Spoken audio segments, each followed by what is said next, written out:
Hello my dear lovely student, welcome back to the channel F24 classes. तो student, इस video में हम लोग भूमंडलीकृत विश्व का बनना चैप्टर को एक वीडियो में पढ़ने वाले हैं। ठीक है, तो जितने भी स्टूडेंट चैनल पर पहली बार आए हो, चैनल को सबसे पहले सब्सक्राइब कर लीजिए।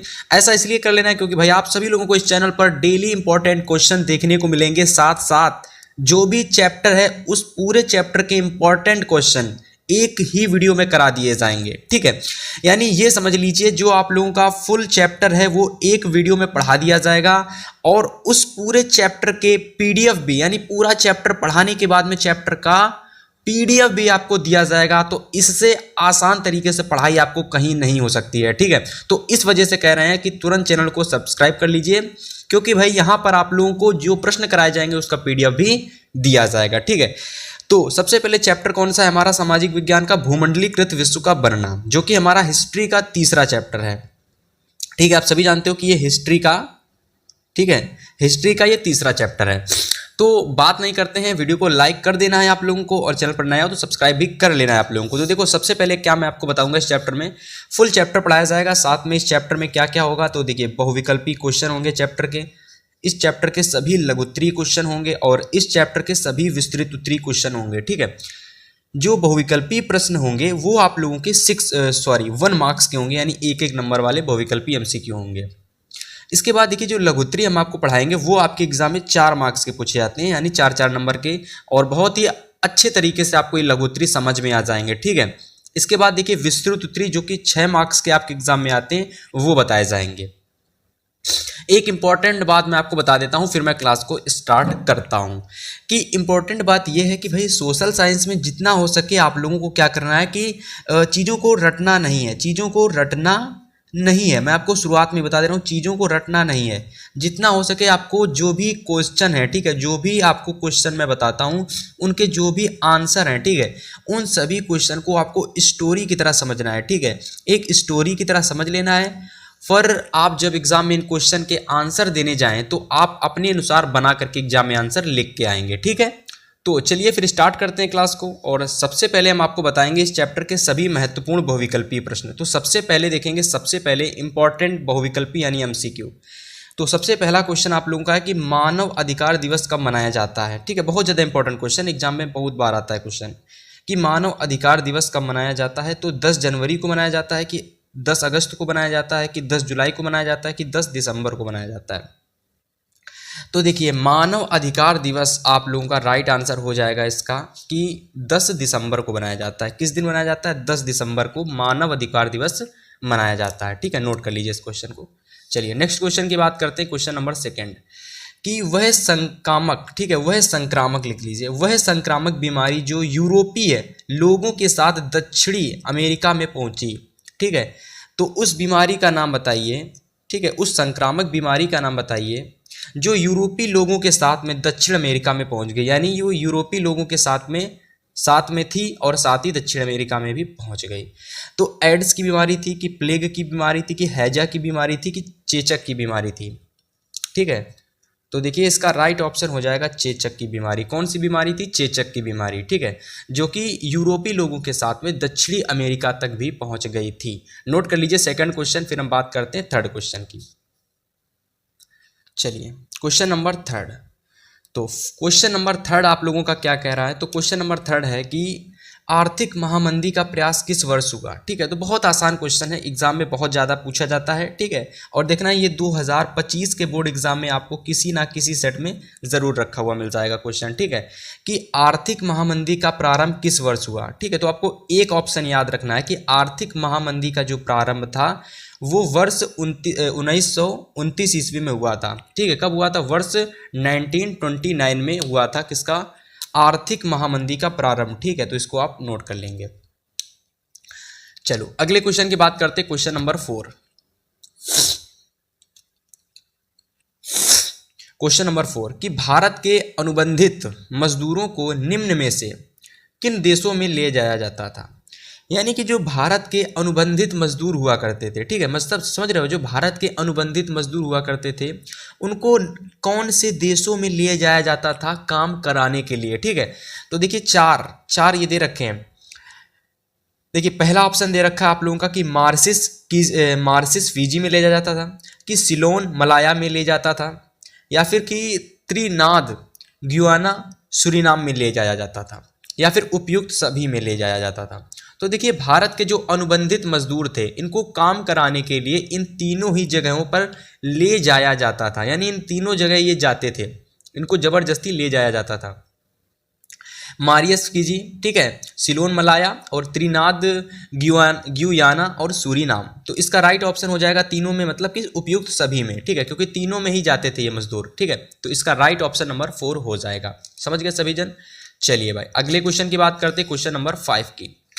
तो क्वेश्चन नंबर 5 देखेंगे सभी लोग कि ब्रेटन वुड्स व्यवस्था का क्या आधार था। तो आप लोगों की जो ब्रेटन वुड्स व्यवस्था थी इसका क्या आधार था। तो ऑप्शन नंबर बहुत सारे दिखेंगे, लेकिन एक ऑप्शन आपको याद रखना है कि ब्रेटन वुड्स व्यवस्था का मुख्य आधार था निश्चित विनिमय दर। क्या आधार था? निश्चित विनिमय दर। तो इसका राइट ऑप्शन हो जाएगा कि निश्चित विनिमय दर जो थी वो ब्रेटन वुड्स व्यवस्था का एक मुख्य आधार थी।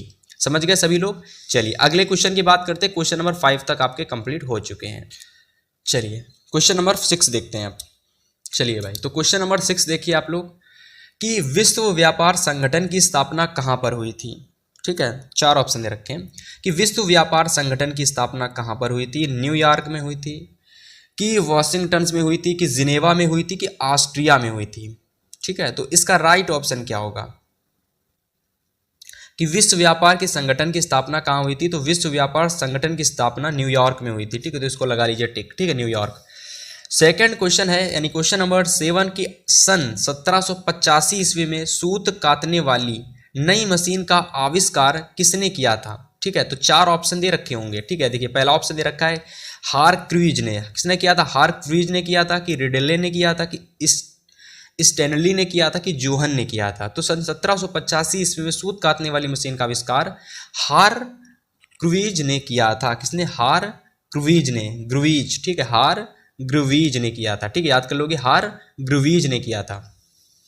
अब क्वेश्चन नंबर 8 देखो, बहुत ही ज्यादा इंपॉर्टेंट क्वेश्चन है कि संयुक्त राष्ट्र संगठन की स्थापना कब हुई थी। यानी जो आप लोगों का संयुक्त राष्ट्र संगठन था इसकी स्थापना कब हुई थी। तो एक ऑप्शन आपको याद रखना है कि संयुक्त राष्ट्र जो संगठन था, ठीक है, जो आप लोगों का संयुक्त राष्ट्र, ठीक है, संयुक्त राष्ट्र संघ था, इसकी स्थापना हुई थी 1945 ईस्वी में। कब हुई थी? तो 1945 में संयुक्त राष्ट्र संघ की स्थापना हुई थी। ठीक है, चलिए टिक लगा लीजिए। क्वेश्चन नंबर 9 देखिए। तो क्वेश्चन नंबर 9 आप लोगों का है कि प्रथम विश्व युद्ध का प्रारंभ कब तक हुआ था। ठीक है, तो प्रथम विश्व युद्ध का जो प्रारंभ था वो कब हुआ था। तो प्रथम विश्व युद्ध याद रख लेना, 4 ऑप्शन दिए जाएंगे, जैसे कि आपको भटकाने के लिए 1939 भी दे दिया जाएगा, 1942 दे दिया जाएगा, 1990 दे दिया जाएगा, 1929 दे दिया जाएगा जिस दिन अफ्रीका में महामंदी वो बीमारी आई थी। ठीक है, लेकिन आप लोगों को प्रथम विश्व युद्ध याद रखना है कि प्रथम विश्व युद्ध जो था वो कब प्रारंभ हुआ था। तो वो 1914 में हुआ था। कब हुआ था? तो 1914 यानी 1914 में प्रारंभ हुआ था। क्वेश्चन नंबर 10 देखिए कि संयुक्त राष्ट्र संघ का मुख्यालय कहाँ पर स्थित है। तो संयुक्त राष्ट्र, ठीक है, जो संयुक्त राष्ट्र संघ है, ठीक है, इसका जो मुख्यालय है, ठीक है, इसका जो मुख्यालय है वो कहाँ पर स्थित है। तो इसका मुख्यालय आप लोगों का न्यूयॉर्क में स्थित है। कहाँ पर स्थित है? न्यूयॉर्क में स्थित है। इसको टिक लगा लीजिए। अब हम बात करते हैं प्रश्न नंबर 11 की, यानी प्रश्न नंबर 11 की बात करते हैं। चलिए देखिए क्वेश्चन नंबर 11 देखिए कि अंतरराष्ट्रीय, ठीक, क्वेश्चन क्या है कि अंतरराष्ट्रीय मुद्रा कोष जो आप लोगों का IMF होता है, ठीक है, तो अंतरराष्ट्रीय मुद्रा कोष IMF की स्थापना कब हुई थी। ठीक है, तो बहुत ज़्यादा इंपॉर्टेंट क्वेश्चन है कि अंतरराष्ट्रीय मुद्रा कोष IMF की स्थापना कब हुई थी। तो अब आप लोगों को क्या करना है, इस क्वेश्चन को आपको अपने कमेंट बॉक्स में इसका आंसर देना है। ठीक है, सभी लोग कमेंट बॉक्स में इस क्वेश्चन का आंसर देंगे कि 1940 होगा, कि 1942 होगा, कि 1945 होगा, कि 1944 होगा। तो अंतरराष्ट्रीय मुद्रा कोष की स्थापना का ये आंसर आपको कमेंट में बताना है। किसमें? कमेंट में। ठीक है, सभी लोग कोई ना कोई आंसर कमेंट करके जरूर बताया करेंगे ताकि आप लोगों से पता चले कि कौन कौन क्वेश्चन का आंसर आप लोगों को आता है। तो अंतरराष्ट्रीय मुद्रा कोष की स्थापना कब हुई थी तो कमेंट करके बताएंगे। ठीक है, चलो अगले क्वेश्चन की बात करते हैं, क्वेश्चन नंबर 12 की।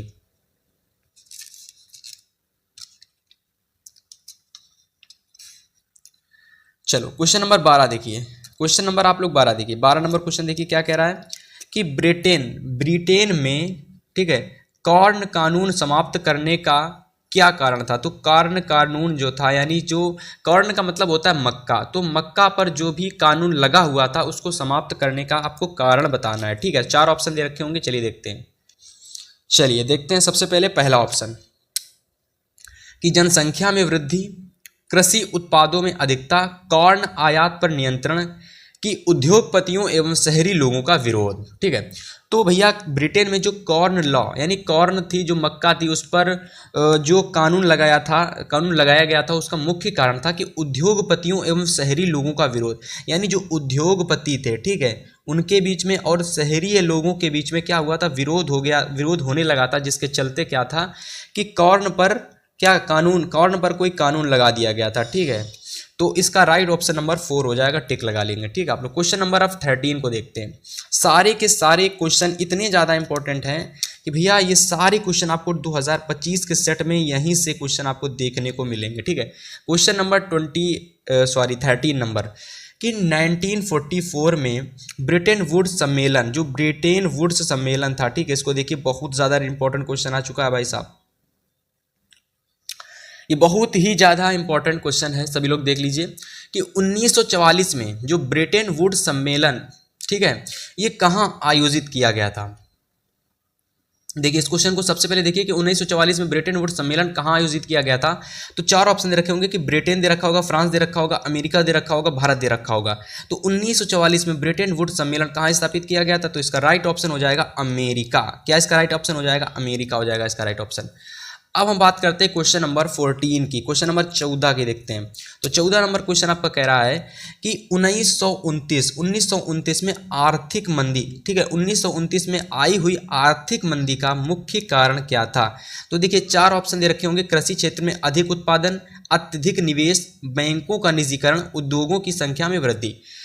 तो देखिए 1929 में आर्थिक मंदी का मुख्य कारण क्या था, कृषि क्षेत्र में अधिक उत्पादन। ठीक है, इसको लगा लीजिए, कृषि क्षेत्र में अधिक उत्पादन, यानी जब कृषि क्षेत्र में अधिक उत्पादन हुआ था, इससे क्या हुआ था, 1929 में आर्थिक मंदी आ गई थी। भैया अधिक पैसा खर्चा करोगे खेती में तो आर्थिक मंदी तो आ ही जाएगी, क्योंकि ज़रूरी थोड़ी नहीं है कि आपकी फसल चल जाए वो। ठीक है, अब क्वेश्चन नंबर 15 देखते हैं।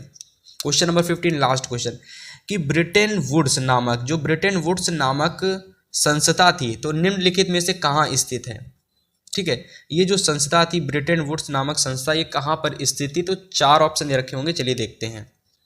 तो आप लोग 4 ऑप्शन दिख रहे होंगे, आप लोगों को 4 ऑप्शन दिख रहे होंगे। Option number 1 Africa, option number 2 Europe, option number 3 America, option number 4 इनमें से कोई नहीं। ठीक है, तो देखिए इसमें से राइट ऑप्शन कौन सा होगा। तो ब्रिटेन वुड्स नामक संस्था कहाँ पर स्थित है, तो ब्रिटेन वुड्स नामक संस्था कहाँ पर स्थित है, कमेंट करके बताइए। अफ्रीका में कि अमेरिका में कि यूरोप में कि इनमें से कोई नहीं। ठीक है, तो देखिए इसका राइट ऑप्शन क्या है, आप लोग कमेंट करके बताइए। ठीक है, 2 क्वेश्चन मैंने आपको मतलब कि कमेंट करने के लिए बताए हैं, ताकि आप लोगों को कमेंट करने का मौका मिले और थोड़े से कमेंट आए, ताकि आप लोगों का जो पता चले कितने स्टूडेंट कहाँ से हैं और कौन कौन कहाँ से पढ़ रहा है। ठीक है, जो भी कमेंट करेगा वो बता देगा वो किस स्टेट से कमेंट कर रहा है। ठीक है, तो इस वाले का क्वेश्चन नंबर 15 का कमेंट करिए, और इससे पहले मैंने एक क्वेश्चन का और कमेंट करने के लिए बताया था। ठीक है, तो उसका भी आंसर कमेंट करके बताएंगे।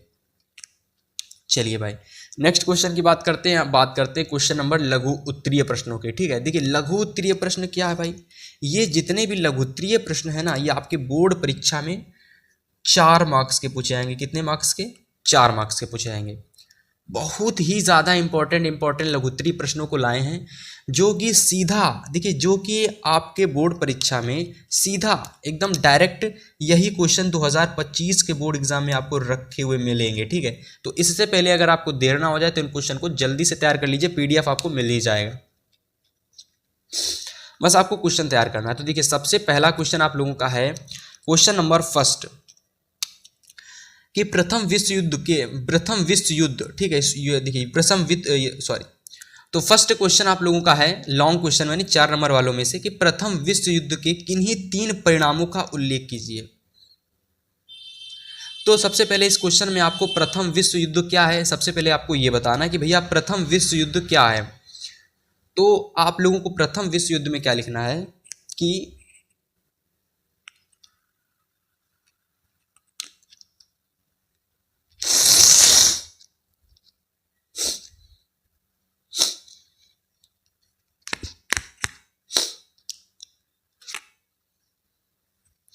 तो इसमें आपको लिखना है कि प्रथम विश्व युद्ध की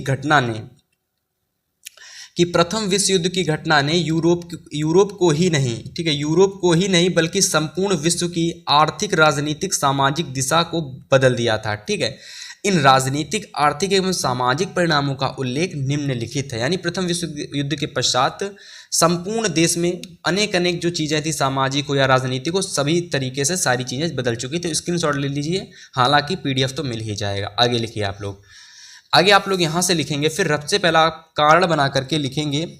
सबसे पहले तो देखिए प्रथम विश्व युद्ध के परिणाम आप लोग लगा देंगे। ठीक है, सबसे पहले प्रथम विश्व युद्ध के परिणाम, फिर इसके बाद आप लोग डालेंगे राजनीतिक कारण। सबसे पहला पॉइंट राजनीतिक कारण, और ये आपका सबसे पहला पॉइंट है। ठीक है, ये सबसे पहला आपका पॉइंट है राजनीतिक कारण। ठीक है, तो इसमें आप लिखोगे कि राष्ट्रीय एवं अंतर्राष्ट्रीय, ठीक है, राष्ट्रीय एवं अंतर्राष्ट्रीय राजनीति पर विश्व युद्ध का अनेक तरीकों से प्रभाव पड़ा। ठीक है, आगे कि राजनीतिक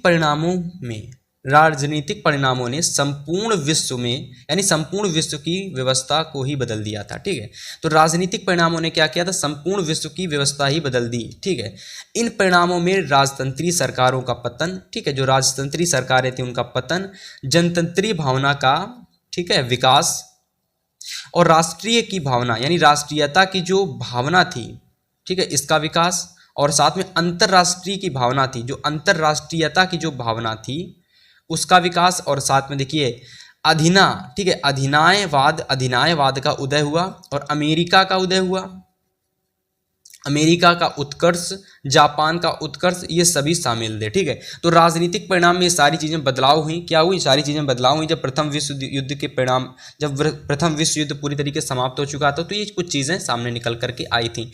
तो आपको क्या करना है, ये सारी चीज़ें राजनीतिक परिणाम में लिख देनी है। फिर इसके बाद आप हेडिंग बनाएंगे आर्थिक परिणाम। ठीक है, इसके बाद फिर आप हेडिंग बनाएंगे आर्थिक परिणाम, और देखिए इसमें आप क्या लिखेंगे कि प्रथम विश्व युद्ध, ठीक है, प्रथम विश्व युद्ध के पश्चात विश्व के सभी राष्ट्रों को, ठीक है, तो प्रथम विश्व युद्ध के पश्चात विश्व के सभी राष्ट्रों को महान आर्थिक क्षति का सामना करना पड़ा था। आर्थिक परिणाम में क्या लिखोगे कि जब प्रथम विश्व युद्ध समाप्त हुआ तो विश्व के सभी राष्ट्रों को महान आर्थिक क्षति का मतलब होता है बहुत ही बेकार क्षति, मतलब बहुत ही ज़्यादा हानिकार, मतलब कि क्षति का मतलब जब पैसे की कमी आ जाती है, बहुत सारी चीज़ों की कमी आ जाती है, तो उन कमियों का, ठीक है, सामना करना पड़ा। ठीक है, प्रथम विश्व युद्ध के पश्चात, समझ गए ना। आगे देखिए इसमें, अब आगे आप क्या लिखोगे इसमें, तो चलिए देखिए आगे आप इसी में लिखोगे कि जिसमें प्रत्यक्ष रूप से लगभग 10 खरब रुपए, ठीक है, व्यय हुए, मतलब 10 खरब रुपए खराब हो चुके, यानी कि व्यय हो चुके, यानी कि समाप्त हो चुके थे, तथा अप्रत्यक्ष रूप से किए गए व्ययों का तो अनुमान लगाना असंभव है। मतलब कि प्रत्यक्ष रूप से अगर मैं बताऊं तो मतलब जो मिला जुला करके जो निकल करके आया है, ठीक है, जो जोड़ा गया है, वो 10 खरब रुपए बर्बाद हुआ, लेकिन अनुमान नहीं लगाया जा सकता, वो तो जोड़ना असंभव है, ऐसा बताया जा रहा है। ठीक है, फिर देखिए कि प्रथम विश्व युद्ध के पश्चात, यानी बाद में, आर्थिक क्षति के प्रमुख कारण उत्पादन क्षमता द्वारा, ठीक है, मतलब उत्पादन क्षमता ह्रास, वस्तुओं के मूल्यों में वृद्धि हुई। ठीक है, मतलब कि जो भी वस्तुएं थी, जो भी उत्पादन वाली चीज़ें थी, उनमें क्या हुई, वृद्धि हुई। राष्ट्रीय ऋण भार और जनता पर विभिन्न करों का भार व बेरोजगारी आदि छा गई थी। ठीक है, ये सारी चीज़ें छा गई थी। तो आर्थिक परिणाम में आप ये सारी चीज़ें लिख देंगे। फिर आप लोग सेकेंड यानी थर्ड हेडिंग बनाएंगे, यानी चौथा पॉइंट बनाएंगे सामाजिक परिणाम। क्या बनाओगे, सामाजिक परिणाम, और इसमें आप लिखना प्रारंभ करोगे कि प्रथम विश्व युद्ध के पश्चात कई सामाजिक परिणाम भी प्रत्यक्ष रूप से सामने आए, जैसे कि जनहानि, ठीक है, महिलाओं के सामाजिक स्तर में सुधार, जाति कटुता की भावना में कमी, जो श्रमिक थे उनमें जागृति, ठीक है, मतलब श्रमिकों की संख्या बढ़ती हुई नजर आई, शिक्षा की प्रगति एवं विकास आदि चीज़ों में सामाजिक परिणाम भी होते हुए नजर आए थे प्रथम विश्व युद्ध के पश्चात। ठीक है, सामाजिक परिणाम हेडिंग लगा के इतना लिख दोगे आप लोग, काम खत्म हो जाएगा। फिर इसके बाद आप लोग यहाँ पर देखिए क्वेश्चन नंबर सेकेंड। अब ये देखिए आपका सेकेंड क्वेश्चन नंबर है जो कि शॉर्ट में था। ठीक है, यानी 4 नंबर वाले क्वेश्चन का सेकेंड क्वेश्चन है ये।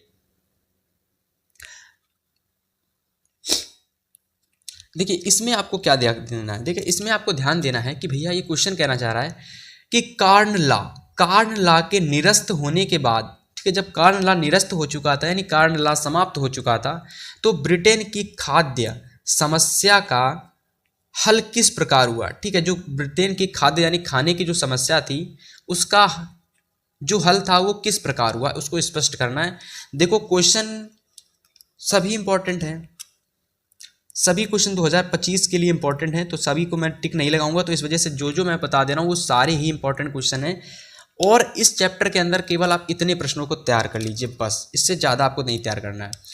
तो आप लिखिए यहाँ पर क्या लिखोगे, इसमें सबसे पहला पॉइंट बना करके कि कार्न लॉ के निरस्त होने के बाद ब्रिटेन की खाद्य समस्या लगभग हल हो गई थी। ठीक है, यानी जब कार्न लॉ के निरस्त होने का ब्रिटेन की खाद्य समस्या लगभग हल हो गई थी।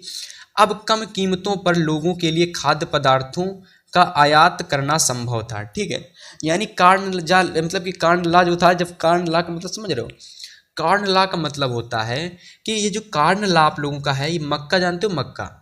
तो क्या होता था कि भैया पहले के समय में, ठीक है, बाहरी देशों में कार्न यानी मक्का के निर्यात पर क्या था, प्रतिबंध लगा दिया गया था। मतलब कि कोई ज़्यादा नहीं उगा सकता है, कोई ज़्यादा मक्का की खेती नहीं कर सकता है। ठीक है, अब मक्का की खेती ही ज़्यादा नहीं होगी तो आप सोचिए ना कि मक्का कितनी महंगी में बिकेगी।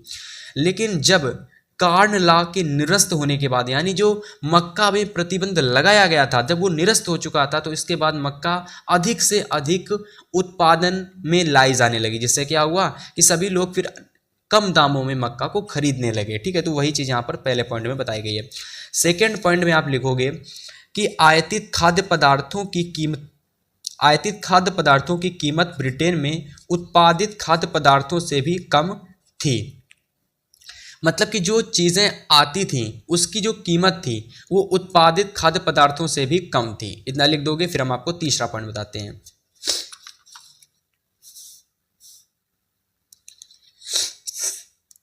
तीसरे पॉइंट में आप लिखोगे कि खाद्य पदार्थों की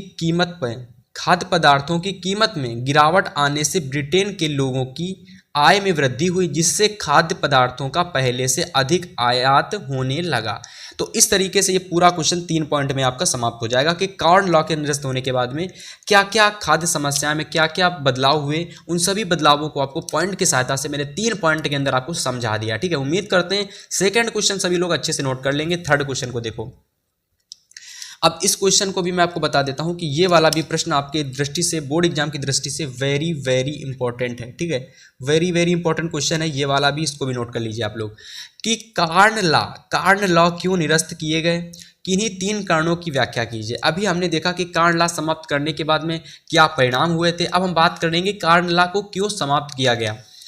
तो सबसे पहले आप पॉइंट बनाओगे इसमें, सबसे पहला पॉइंट बनाओगे इसमें कि आयात, ठीक है, आयात पर प्रतिबंध लगाने से। ठीक है, आयात पर प्रतिबंध लगाने से, और इसमें आप लिखोगे कि कार्न लॉ के आयात पर, यानी कार्न लॉ के आयात पर प्रतिबंध लगाने से ब्रिटेन में खाद्य पदार्थों की कीमत बहुत बढ़ गई। ठीक है, यानी कि भैया जब प्रतिबंध लगा दिया गया तो मक्का को मांगने वाले लोग बढ़ गए। अब जैसे जैसे लोग बढ़ने लगे तो क्या हुआ कि कीमतों को बढ़ा दिया गया। तो क्या होने लगा, जब कीमतें बढ़ गई तो लोग सही से खरीदने नहीं लगे, तो आयात पर प्रतिबंध लगाने से। ठीक है, तो जब मक्का की यानी कॉर्न मानी मक्का की कीमत पर जब प्रतिबंध लगाया गया था तो क्या हुआ कि कॉर्न के आयात पर प्रतिबंध लगाने से ब्रिटेन में खाद्य पदार्थों की बहुत कमी होने लगी थी। ठीक है, अब आगे आप लोग इसमें नेक्स्ट पॉइंट हेडिंग लगाओगे कि महंगाई रोकने के लिए मतलब कि जो कॉर्न लॉ था क्यों समाप्त किया गया था, महंगाई रोकने के लिए। भैया इतनी महंगी थी मक्का, तो उसको महंगाई रोकने के लिए क्या किया गया कि महंगाई से त्रस्त नागरिक लोगों और उद्योगपतियों ने ब्रिटिशा आगे लिखोगे, ब्रिटिशा सरकार पर कॉर्न लॉ को समाप्त करने के लिए दबाव डाला। ठीक है, मतलब उन्होंने इस वजह से दबाव डाला क्योंकि अगर इसे समाप्त नहीं किया जा सकता तो हम अपने जीवन को आगे नहीं चला सकते, क्योंकि मक्का से ही आप लोग देख सकते हो जैसे गेहूं होता है वैसे ही मक्का होता है। ठीक है, गेहूं से भी हम लोग रोटियां बनाते हैं और मक्के से भी रोटियां बनती हैं। ठीक है, तो उसको क्या होता था बाहरी देश में कि मक्का जो था, कॉर्न था, इसको रोटी के रूप में उपयोग किया जाता था। ठीक है, और भी कई काम थे उसके लिए उपयोग किया जाता था। तीसरा पॉइंट हेडिंग लगाओगे खाद्यान्नों के मूल्य को कम करने के लिए। ठीक है, खाद्यान्नों के मूल्यों को कम करने के लिए। इसमें आप लिखोगे कि कॉर्न लॉ के आयात पर प्रतिबंध लगाने से खाद्यान्नों के मूल्यों में अत्यधिक वृद्धि के कारण ब्रिटेन के लोगों के सम्मुख भरण पोषण की समस्या उत्पन्न हो गई। ठीक है, इतना लिख दोगे और इतना लिखने के बाद में क्या होगा स्टूडेंट कि ये वाला जो आपका क्वेश्चन था ये पूरी तरीके से समाप्त हो जाएगा। अब भैया इस क्वेश्चन में आपको क्या करना है, केवल इतना ही लिखना है, 3 पॉइंट हेडिंग बनाकर। पहली, आयात पर प्रतिबंध लगाने से, दूसरा महंगाई रोकने के लिए, ठीक है, तीसरा पॉइंट खाद्यान्नों के मूल्यों को कम करने के लिए। दैट्स क्लियर, तीनों पॉइंट समझ लोगे और अंदर लिख दोगे, ये पूरा क्वेश्चन आपका समाप्त हो जाएगा। ठीक है, तीसरा क्वेश्चन था। अब हम बात करते हैं यहाँ के विस्तृत उत्तरीय चैप्टर के क्वेश्चन के बारे में। देखिए, मैंने आपको इस चैप्टर के कितने लॉन्ग बताए, तो मैंने इस चैप्टर के आप लोगों को 4-4 नंबर वाले 3 क्वेश्चन बताए। ठीक है, इसके बाद मैंने आपको सबसे पहले क्या बताया, 15 क्वेश्चन मैंने आपको इस चैप्टर के MCQ बताए। अब देखिए, इस चैप्टर के मैं आपको शॉर्ट क्वेश्चन बताने वाला हूँ, यानी सॉरी, इस क्वेश्चन के मैं आपको लॉन्ग क्वेश्चन बताने वाला हूँ, यानी वो लॉन्ग क्वेश्चन जो आपके परीक्षा में 6 मार्क्स के पूछे जाएंगे। कितने मार्क्स के? 6 मार्क्स के पूछे जाएंगे। जितने जितने पेज में मैं क्वेश्चन को करा रहा हूँ, उतने ही पेज में आपको एग्जाम में करके आने, आपको फुल नंबर मिलेंगे। ठीक है, समझ गए? चलिए, तो देखिए, सबसे पहला हमारा जो 6 मार्क्स का सबसे पहला क्वेश्चन है, बहुत ही ज़्यादा इंपॉर्टेंट क्वेश्चन है। देखो, हर बार एग्जाम में क्वेश्चन आपको जरूर देखने को मिलता है। क्वेश्चन हम लोगों का है कि विश्व अर्थव्यवस्था का, ठीक है, जो विश्व अर्थव्यवस्था क्या है, आपको बताना है कि विश्व अर्थव्यवस्था क्या है, इसके कारणों का आपको उल्लेख करना है। ठीक है, इसके बाद देखिए, प्रौद्योगिकी ने वैश्वीकरण की प्रक्रिया को किस प्रकार उत्प्रेरित किया। ठीक है, अब देखो, क्वेश्चन आपसे एग्जाम में 2 तरीके से, 3 तरीके से, 4 तरीके से पूछा जा सकता है। सबसे पहला तरीका कि विश्व अर्थव्यवस्था क्या है, इसके कारणों को बताइए। सेकंड पूछा जा सकता है कि प्रौद्योगिकी ने वैश्वीकरण की प्रक्रिया को किस प्रकार उत्प्रेरित किया, यानी जो आपकी प्रौद्योगिकी थी, ठीक है, प्रौद्योगिकी समझ रहे हो, अभी बताऊंगा आप लोगों को, उसने वैश्वीकरण की प्रक्रिया को किस प्रकार उत्प्रेरित किया, उदाहरण सहित समझाइए। सेकंड इस तरीके से पूछेगा। और थर्ड पूछेगा इस तरीके से कि विश्व की अर्थव्यवस्था के विकास में तकनीक का क्या योगदान था। तो विश्व की अर्थव्यवस्था के योगदान में जो तकनीक थी उसका क्या योगदान था, उदाहरण देकर समझाइए। चौथा पॉइंट, यानी चौथे तरीके से पूछा जा सकता है कि विश्व अर्थव्यवस्था को, यानी जो विश्व अर्थव्यवस्था थी, इसको स्थान ग्रहण करने में तकनीकी ने किस प्रकार योगदान दिया, और इसमें विश्व अर्थव्यवस्था क्या है, इसको भी समझाना है। तो आइए, 4 तरीके से क्वेश्चन पूछा गया है। अब इन 4 तरीके से आपको एक आंसर लिखना है। देखो कैसे लिखोगे कि विश्व अर्थव्यवस्था से प्रायः विश्व के संपूर्ण देशों की, यानी विश्व अर्थव्यवस्था से तात्पर्य है, यानी विश्व जो अर्थव्यवस्था होती है, यानी पूरे संसार की, यानी पूरी दुनिया की जो अर्थव्यवस्था होती है, उससे विश्व के संपूर्ण देशों की, ठीक है, विश्व के संपूर्ण देशों की अर्थव्यवस्था पर आधारित जो भी अर्थव्यवस्था होती है, उस पर आधारित अर्थव्यवस्था पर, ठीक है, उस पर आधारित अर्थव्यवस्था पर, उस जो विश्व की अर्थव्यवस्था होती है उस पर आधारित अर्थव्यवस्था का बोध होता है। इस प्रकार वैश्विक अर्थव्यवस्था को, ठीक है, हम आपको हाईलाइट करते हुए चलेंगे। तो इस प्रकार जो आपकी वैश्विक अर्थव्यवस्था को विश्व समाज की अर्थव्यवस्था कह सकते हैं। ठीक है, जबकि राष्ट्रीय अर्थव्यवस्था के लोग या फिर अर्थव्यवस्थाएं स्थानीय अर्थव्यवस्थाएं कहलाती हैं। ठीक है, यानी जो राष्ट्रीय अर्थव्यवस्था होती है, यानी हमारी स्टेट लेवल की अर्थव्यवस्था, वो हमारी राष्ट्रीय स्थानीय अर्थव्यवस्था कहलाती है। द्वितीय विश्व युद्ध के बाद, ठीक है, द्वितीय विश्व युद्ध के बाद के काल में पुनः निर्माण, यानी पुनः निर्माण का कार्य 2 बड़े प्रभावों के साथ आगे बढ़ा। यानी कि पुनः निर्माण का सार समझ रहे हो, यानी जब विश्व अर्थव्यवस्था समाप्त हुई तो बहुत सारे चीज़ें की कमी आई, तो उसमें पूरा निर्माण का काम 2 तरीके से आगे बढ़ा।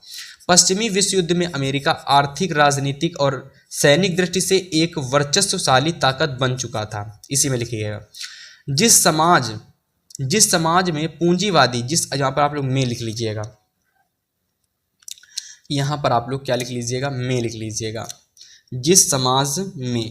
जिस समाज में पूंजीवादी, ठीक है, पूंजीवादी विश्व महामंदी से जूझ रहे थे, उसी दौरान सोवियत संघ के लोगों ने अपने देशों को एक पिछड़े खेतीहर देशों की जगह एक विश्व शक्ति की हैसियत से ला खड़ा किया था। ठीक है, ला खड़ा, अगर आपको नहीं दिख रहा है तो यहाँ देखिए, ला खड़ा किया था। ठीक है, अब देखिए आपको इस पूरे का स्क्रीनशॉट ले लेना है, वरना आपको पीडीएफ इस चैप्टर का तो मिल ही जाएगा। ठीक है, स्क्रीनशॉट लेना चाहे तो ले लीजिए।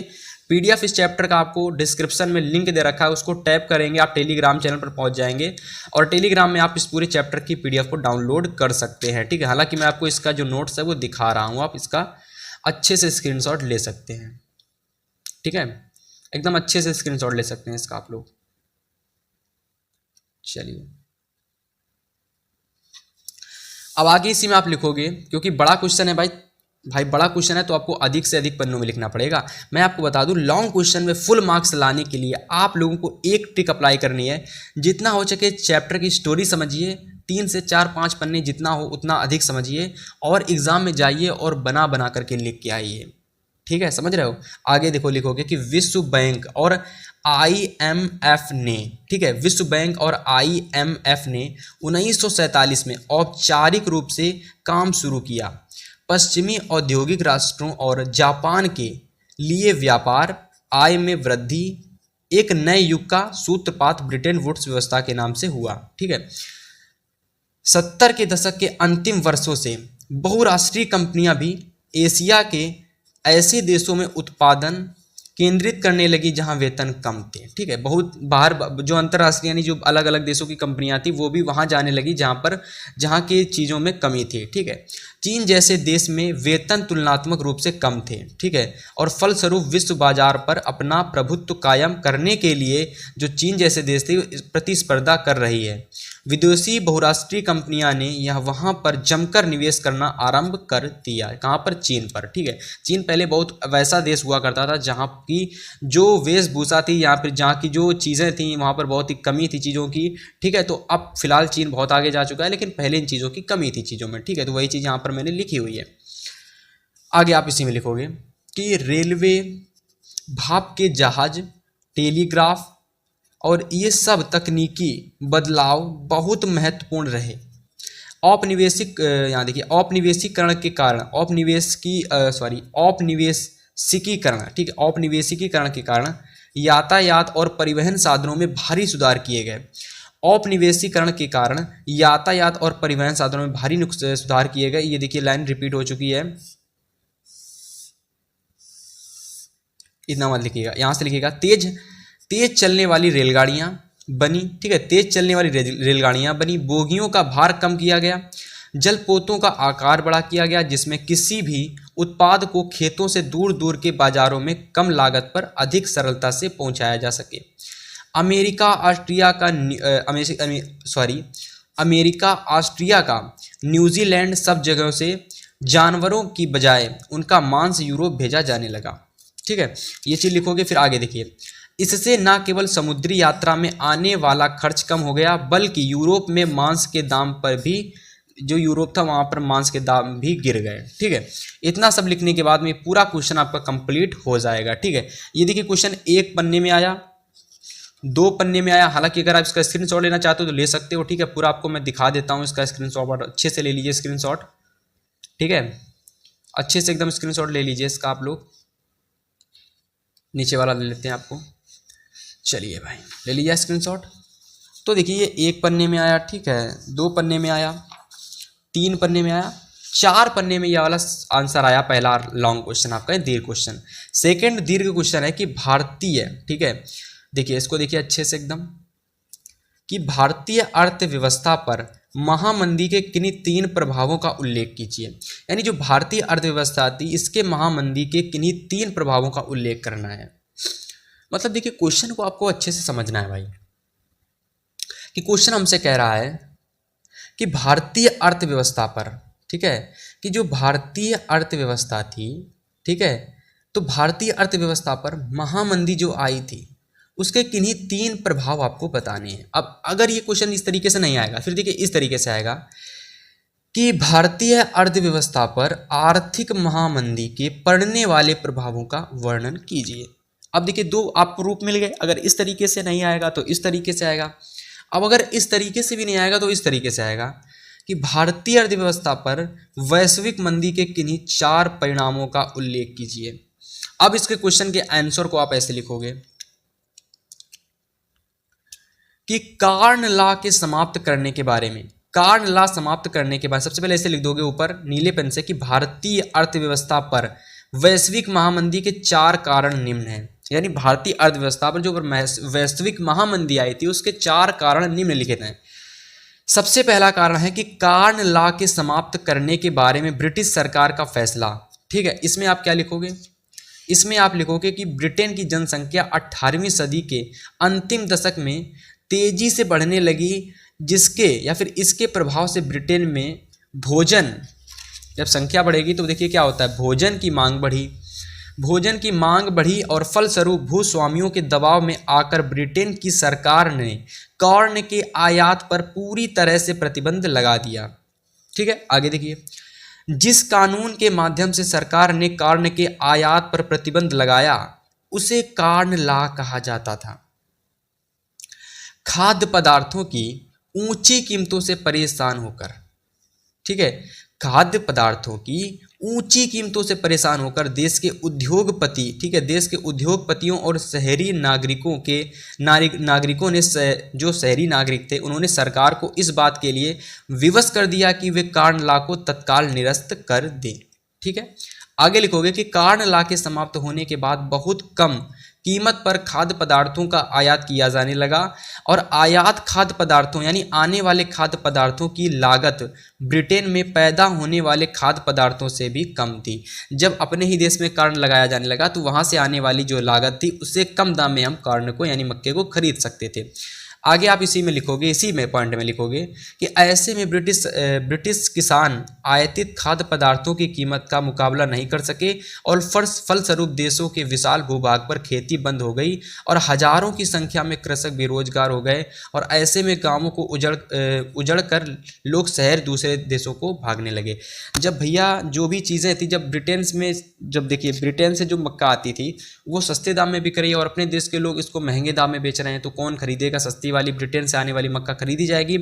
और ऐसे में भारत के देश जो मजदूर थे वो क्या थे, भारत के कह लो या फिर जो यहाँ के जो यूरोप के मजदूर थे वो अलग अलग देशों में भागने लगे। खा नंबर लिखोगे कि अफ्रीका में रिंडरपेस्ट का आना। पहला पॉइंट लिखोगे कि 1890 ईस्वी के दशक के अंतिम वर्षों में अफ्रीका में रिंडरपेस्ट नामक बीमारी फैली और इसमें लिखोगे कि मवेशियों, ठीक है, मवेशियों यानी पालतू जानवरों में प्लेग की तरह फैलने वाली इस बीमारी से लोगों की आजीविका और स्थानीय अर्थव्यवस्था, ठीक है, पर व्यापक प्रभाव पड़ा। इतना लिख दोगे इस पॉइंट में, यानी अफ्रीका में रिंडरपेस्ट का आने में इतना लिख दोगे। ठीक है, फिर इसके बाद इसी में बना करके पहला पॉइंट था अफ्रीका में रिंडरपेस्ट का आना। सेकेंड पॉइंट है ये कि उस समय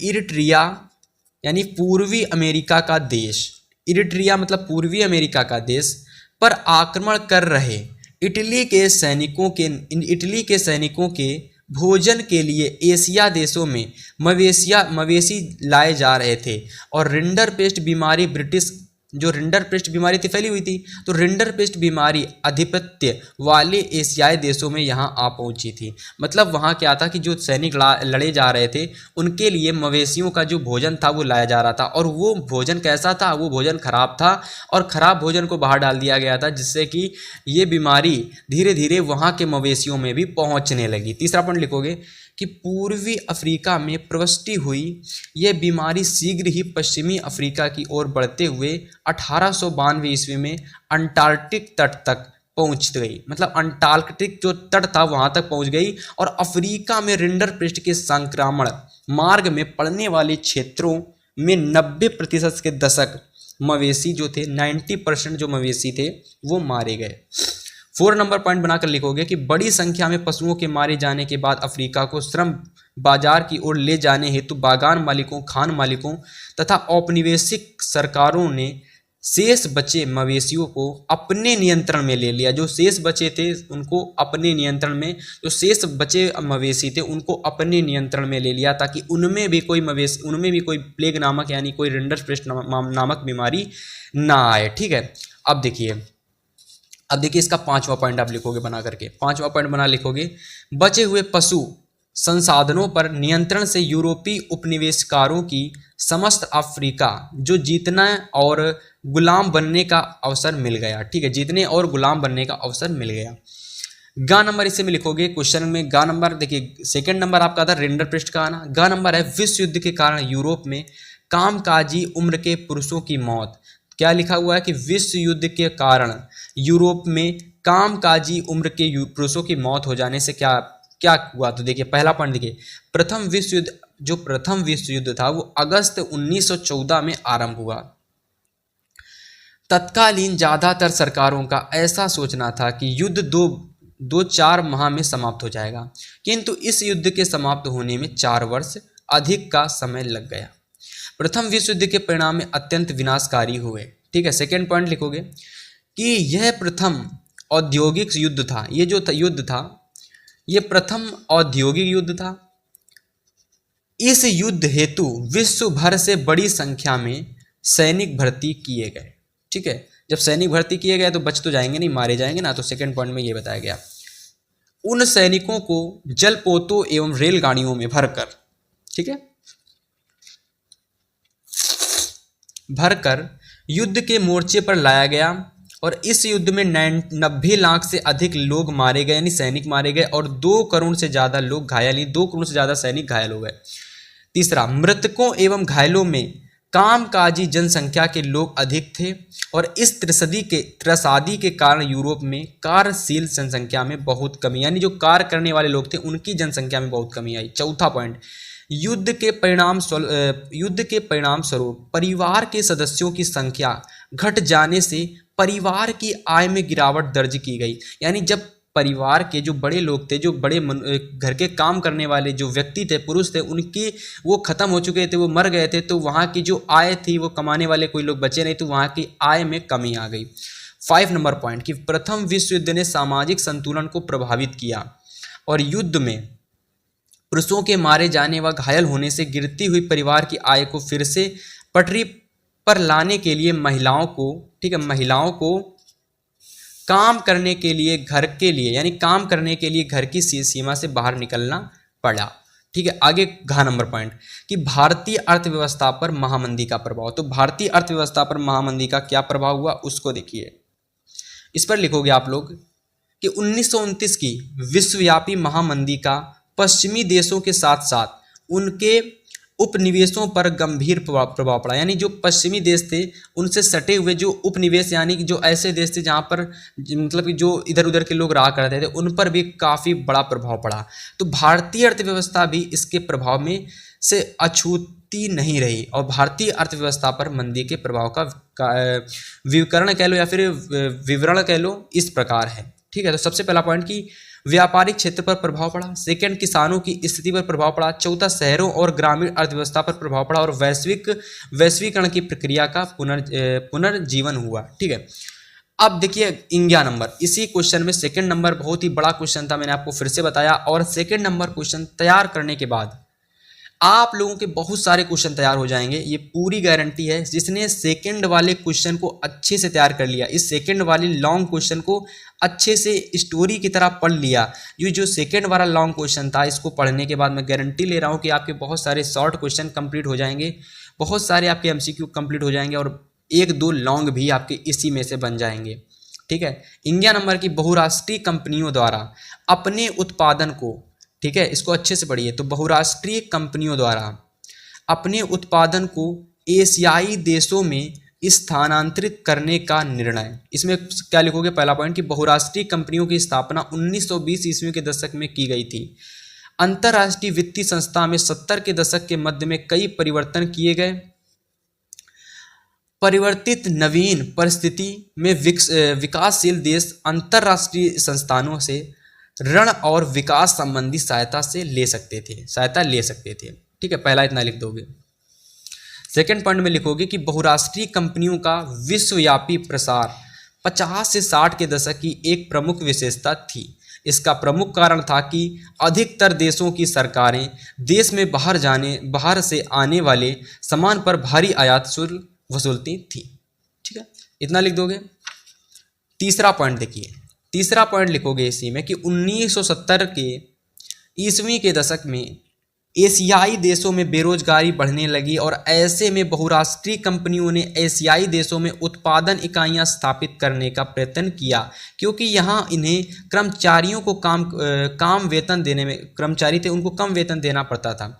अतः बहुराष्ट्रीय कंपनियों ने चीन में अन्य देशों की तुलना में अधिक उत्पादक इकाइयां स्थापित की और इससे वैश्विक अर्थव्यवस्था परिवेश परिवर्तित हुआ।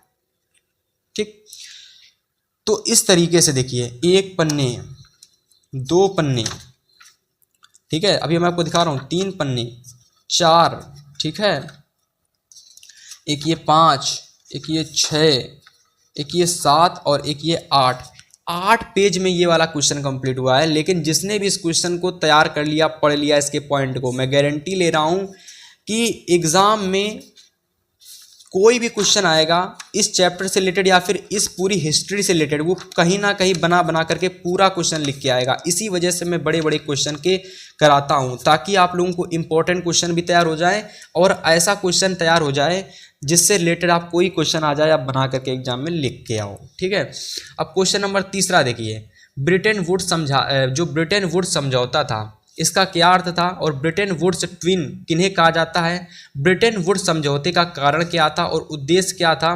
ब्रिटेन वुड्स जो ट्विन थे ये कौन थे, इसके बारे में बताइए। तो इस क्वेश्चन का आंसर आपको बताते हैं, चलिए।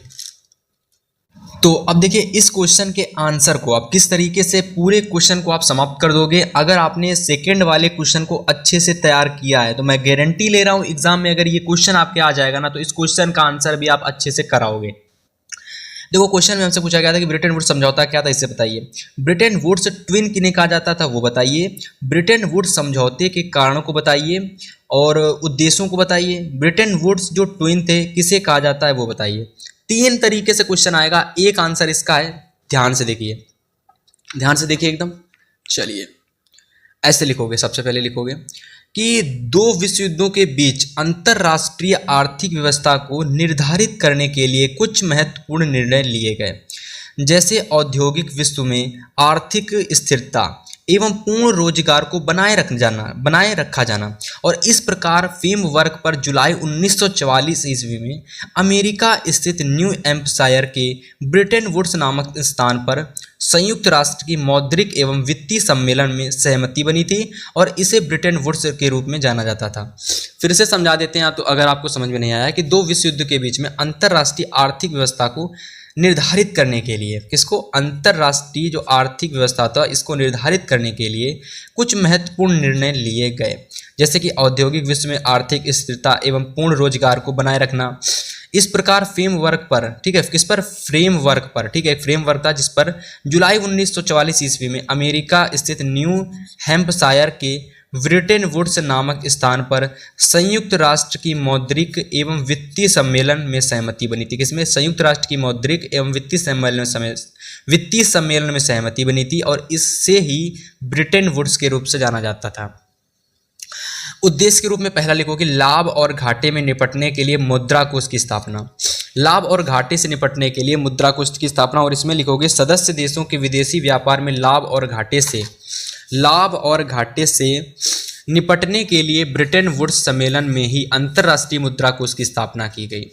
सेकेंड ऑप्शन बना के लिखोगे अंतर्राष्ट्रीय पुनर्निर्माण एवं विकास, और इसमें लिखोगे युद्ध के पश्चात पुनर्निर्माण हेतु धन का इंतजाम करने के लिए अंतर्राष्ट्रीय पुनर्निर्माण एवं विकास बैंक का गठन किया गया और इसीलिए विश्व बैंक और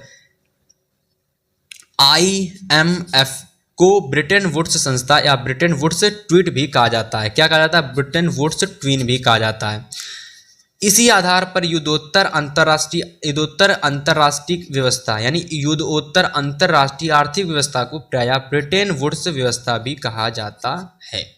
तो इस तरीके से ये पूरा क्वेश्चन कंप्लीट हो गया। Question number 3, 3rd number complete होने के बाद 4 नंबर क्वेश्चन देखिए, प्रौद्योगिकी ने वैश्वीकरण को किस प्रकार बढ़ावा दिया, उदाहरण सहित समझाइए। ठीक है, अब देखिए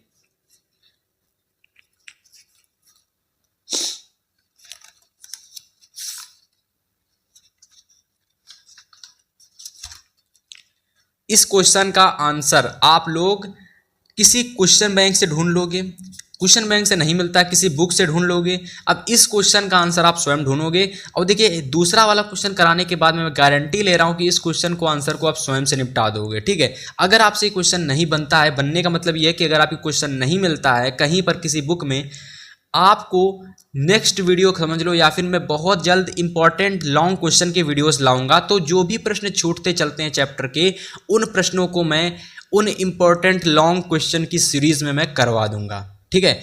जो भी चैप्टर के लॉन्ग क्वेश्चन, शॉर्ट क्वेश्चन छूटते हुए चलेंगे, वैसे मैं सभी लॉन्ग क्वेश्चन को करा देता हूं, लेकिन जो लॉन्ग रह जाते हैं, जो इंपॉर्टेंट नहीं होते हैं इतने ज़्यादा, उन्हें मैं छोड़ देता हूं, ठीक है। तो क्या कर सकते हो, मैं उनको बाद में इंपॉर्टेंट लॉन्ग क्वेश्चन की जब सीरीज चलाऊंगा तो उसमें आपको कंप्लीट करवा दूंगा, ठीक है। तो आप दिक्कत मत लीजिए, केवल अभी तक आप इन प्रश्नों को तैयार कीजिए। पूरे चैप्टर का पीडीएफ आपको डिस्क्रिप्शन में दिए गए लिंक को टैप करने पर टेलीग्राम चैनल पर आपको मिल जाएगा, ठीक है। तो फिलहाल इस वीडियो को समाप्त करते हैं, मिलेंगे नेक्स्ट वीडियो में, तब तक के लिए goodbye and good luck. तो अब देखिए इस क्वेश्चन के आंसर को आप किस तरीके से पूरे क्वेश्चन को आप समाप्त कर दोगे। अगर आपने सेकंड वाले क्वेश्चन को अच्छे से तैयार किया है तो मैं गारंटी ले रहा हूं एग्जाम में अगर ये क्वेश्चन आपके आ जाएगा ना, तो इस क्वेश्चन का आंसर भी आप अच्छे से कराओगे। देखो क्वेश्चन में हमसे पूछा गया था कि ब्रिटेन वुड्स समझौता क्या था, इससे बताइए। ब्रिटेन वुड्स ट्विन किन्हें कहा जाता था वो बताइए। ब्रिटेन वुड्स समझौते के कारणों को बताइए और उद्देश्यों को बताइए। ब्रिटेन वुड्स जो ट्विन थे किसे कहा जाता है वो बताइए। 3 तरीके से क्वेश्चन आएगा, एक आंसर इसका है, ध्यान से देखिए, ध्यान से देखिए एकदम। चलिए ऐसे लिखोगे, सबसे पहले लिखोगे कि 2 विश्व युद्धों के बीच अंतरराष्ट्रीय आर्थिक व्यवस्था को निर्धारित करने के लिए कुछ महत्वपूर्ण निर्णय लिए गए, जैसे औद्योगिक विश्व में आर्थिक स्थिरता एवं पूर्ण रोजगार को बनाए रखा जाना। और इस प्रकार फ्रेमवर्क पर जुलाई 1944 ईस्वी में अमेरिका स्थित न्यू हैम्पशायर के ब्रिटेन वुड्स नामक स्थान पर संयुक्त राष्ट्र की मौद्रिक एवं वित्तीय सम्मेलन में सहमति बनी थी और इसे ब्रिटेन वुड्स के रूप में जाना जाता था।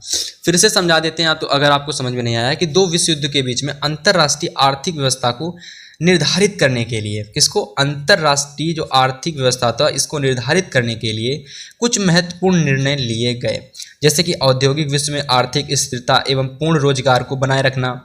इस प्रकार फ्रेमवर्क पर, ठीक है, किस पर, फ्रेमवर्क पर, ठीक है, फ्रेमवर्क था जिस पर जुलाई 1944 ईस्वी में अमेरिका स्थित न्यू हैम्पशायर के ब्रिटेन वुड्स नामक स्थान पर संयुक्त राष्ट्र की मौद्रिक एवं वित्तीय सम्मेलन में सहमति बनी थी। किसमें, संयुक्त राष्ट्र की मौद्रिक एवं वित्तीय सम्मेलन में सहमति बनी थी और इससे ही ब्रिटेन वुड्स के रूप से जाना जाता था। उद्देश्य के रूप में पहला लिखोगे लाभ और घाटे में निपटने के लिए मुद्रा कोष की स्थापना। लाभ और घाटे से निपटने के लिए मुद्रा कोष की स्थापना, और इसमें लिखोगे सदस्य देशों के विदेशी व्यापार में लाभ और घाटे से निपटने के लिए ब्रिटेन वुड्स सम्मेलन में ही अंतर्राष्ट्रीय मुद्रा कोष की स्थापना की गई। सेकेंड ऑप्शन बना के लिखोगे अंतर्राष्ट्रीय पुनर्निर्माण एवं विकास, और इसमें लिखोगे युद्ध के पश्चात पुनर्निर्माण हेतु धन का इंतजाम करने के लिए अंतर्राष्ट्रीय पुनर्निर्माण एवं विकास बैंक का गठन किया गया और इसीलिए विश्व बैंक और IMF को ब्रिटेन वुड्स संस्था या ब्रिटेन वुड्स ट्वीट भी कहा जाता है। क्या कहा जाता है, ब्रिटेन वुड्स ट्वीन भी कहा जाता है। इसी आधार पर युद्धोत्तर अंतर्राष्ट्रीय व्यवस्था यानी युद्धोत्तर अंतर्राष्ट्रीय आर्थिक व्यवस्था को प्रायः ब्रिटेन वुड्स व्यवस्था भी कहा जाता है। तो इस तरीके से ये पूरा क्वेश्चन कंप्लीट हो गया। Question number 3, third number complete होने के बाद 4 नंबर क्वेश्चन देखिए, प्रौद्योगिकी ने वैश्वीकरण को किस प्रकार बढ़ावा दिया, उदाहरण सहित समझाइए। ठीक है, अब देखिए इस क्वेश्चन का आंसर आप लोग किसी क्वेश्चन बैंक से ढूंढ लोगे, क्वेश्चन बैंक से नहीं मिलता किसी बुक से ढूंढ लोगे। अब इस क्वेश्चन का आंसर आप स्वयं ढूंढोगे। और देखिए दूसरा वाला क्वेश्चन कराने के बाद मैं गारंटी ले रहा हूं कि इस क्वेश्चन को आंसर को आप स्वयं से निपटा दोगे। ठीक है, अगर आपसे क्वेश्चन नहीं बनता है, बनने का मतलब यह है कि अगर आपको क्वेश्चन नहीं मिलता है कहीं पर किसी बुक में, आपको नेक्स्ट वीडियो समझ लो, या फिर मैं बहुत जल्द इंपॉर्टेंट लॉन्ग क्वेश्चन के वीडियोस लाऊंगा। तो जो भी प्रश्न छूटते चलते हैं चैप्टर के, उन प्रश्नों को मैं उन इंपॉर्टेंट लॉन्ग क्वेश्चन की सीरीज में मैं करवा दूंगा। ठीक है। जो भी चैप्टर के लॉन्ग क्वेश्चन, शॉर्ट क्वेश्चन छूटते हुए चलेंगे, वैसे मैं सभी लॉन्ग क्वेश्चन को करा देता हूं, लेकिन जो लॉन्ग रह जाते हैं, जो इंपॉर्टेंट नहीं होते हैं इतने ज़्यादा, उन्हें मैं छोड़ देता हूं। ठीक है, तो क्या कर सकते हो, मैं उनको बाद में इंपॉर्टेंट लॉन्ग क्वेश्चन की जब सीरीज चलाऊंगा तो उसमें आपको कंप्लीट करवा दूंगा। ठीक है, तो आप दिक्कत मत लीजिए, केवल अभी तक आप इन प्रश्नों को तैयार कीजिए। पूरे चैप्टर का पीडीएफ आपको डिस्क्रिप्शन में दिए गए लिंक को टैप करने पर टेलीग्राम चैनल पर आपको मिल जाएगा। ठीक है, तो फिलहाल इस वीडियो को समाप्त करते हैं, मिलेंगे नेक्स्ट वीडियो में, तब तक के लिए goodbye and good luck.